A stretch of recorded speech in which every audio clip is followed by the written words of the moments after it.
Namaste. And I wanted to share with you today a technique to support your development of your intuition. And today we're going to be exploring in ourselves and within our lives what is a yes and what is a no. Now, this might seem really trivial or more mundane. Like, what do you mean, yes and no? However, when we're developing our intuitions and when we're living our life, it's a really profound contemplation to feel into when you're saying yes and when you're saying no to things. Where are those answers coming from? A lot of people and clients I've worked with, when they explore this, realize that conditioning from our childhood, from our parents, from our caretakers, from society, has instilled certain automatic answers at times to things. And often we even bypass our own intuition because of our sense of duty and responsibility, our sense of rushing or wanting to check things off our to-do lists. And just as a collective, our societal malaise of really not listening to our bodies and being cut off from their wisdom. And so our body is an incredible technology if we honor and utilize it as a way to support our intuitions. When we're listening to the voice of our intuition, we are literally accessing our highest self. And when we do this, then we can live in the most skillful way and emit the most highest vibratory energy of goodness, of light, of service to this world. So the intuition and living from this place is a really powerful thing, because we're really co-creating then with our highest self and the most aligned aspects even in the outer world, interfacing with them. So how do we do this? Well, again, it's back to our own body. And you might even notice how you feel when I say that, like the body, how that feels for you. Because we have, many of us, most of us, very complicated relationships with our body. So take a moment and you can breathe and feel into your own body. And do this with curiosity, just like 3 to 5 breaths, and feel, where is my body? And how is my body feeling in this moment? Simply by noticing the body as you would greet a friend if they walk through the door, can be a very profound welcoming and connection. Because that's what we're doing with these practices, right? We're connecting to ourselves with a capital S.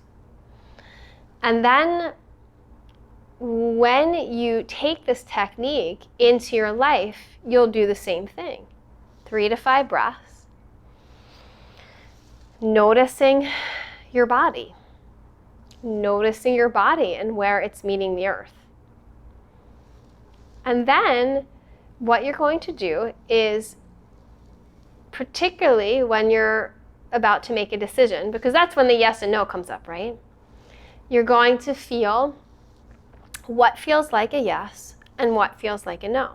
So for example, if I am going in my house, I have a very big tea drawer where I have lots of different herbal teas, a whole collection. And so I might go to that tea drawer. And in this moment, take a breath, 3 to 5 of them, feel into my body where my body's meeting the floor, and then ask myself, make the inquiry, which tea do I really feel like drinking and would be the most supportive for me in this moment? And then notice how it feels. It might be that one box of tea really stands out. And when you're doing this, it might be, one thing all of a sudden pops out at you, just simply by connecting to your body and asking the question. It might be that it's still unclear, and so I pick up one tea box and get the bag out And then feel into my body. Does it feel like a yes? Does it feel like a no?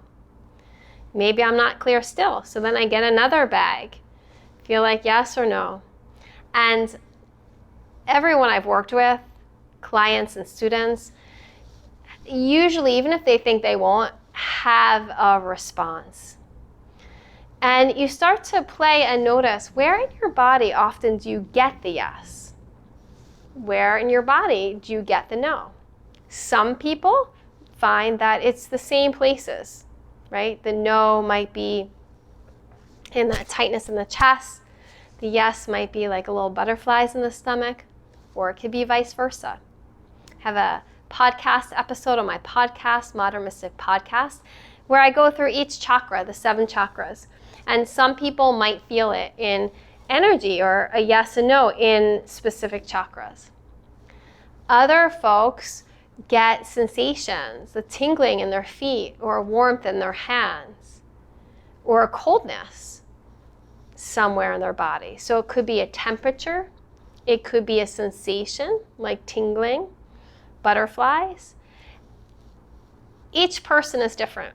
We're all unique, incredible human beings and have a unique body and a unique soul and a unique mind. And so learning about your unique way of finding your yes and finding your no, and doing this at first when the stakes are low, really important. Because like a cup of tea, for most of us, isn't going to change our life dramatically. And so when the stakes are low, our nervous systems can relax and it doesn't feel stressful. Because part of accessing our intuitive gnosis is really about relaxing. If we're stressed, if we're contracted, if we're nervous, if the stakes feel high, a lot of times the intuition can feel cut off. And so we want to work slowly, gently, and compassionately, moving towards our intuition, almost like you would a new relationship. Feeling out, being very sweet, and again, doing it when the stakes are lower, those choices of yes and no. And as we practice them, like a muscle, we build over time, then the intuition can withstand, so to speak, the stress level is a little higher and a little higher because you've felt into your body the yes and the no. You've clarified that for yourself in your mind.